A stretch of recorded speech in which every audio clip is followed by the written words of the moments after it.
তাইজুলের অবিশ্বাস্য ডেলিভারি দেখে একই কাণ্ড ঘটালো গ্যালারিতে থাকা সুন্দরী তরুণী।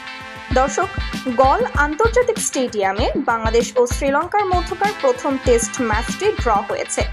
তবে এই ড্র ম্যাচের শেষ মুহূর্তে এক অবিশ্বাস্য মুহূর্ত সৃষ্টি করেন বাংলাদেশি স্পিনার তাইজুল ইসলাম। পুরো ম্যাচে দুই দলের মধ্যে দারুণ লড়াই হলেও শেষ ওভারের একটি বল পুরো স্টেডিয়ামকে চমকে দেয়। শ্রীলঙ্কার দ্বিতীয় ইনিংসের শেষ ওভারে বল করতে আসেন তাইজুল ইসলাম। সবাই যখন মনে করছে ম্যাচ নিস্তেজভাবে ড্র হবে, তখন হঠাৎ করেই তার এক ডেলিভারি রীতিমতো বিস্ময় তৈরি করে। বলটি অফ স্টাম্পের বাইরে প্রায় হোয়াইট লাইনের কাছ থেকে সুইং করে একেবারে মিডল স্ট্যাম্পে গিয়ে আঘাত করে। এমন একটি স্পিন ডেলিভারি সাধারণত দেখা যায় না। ব্যাটসম্যান কিছুই বুঝে ওঠার আগেই বল স্টাম্প ভেঙে দেয়।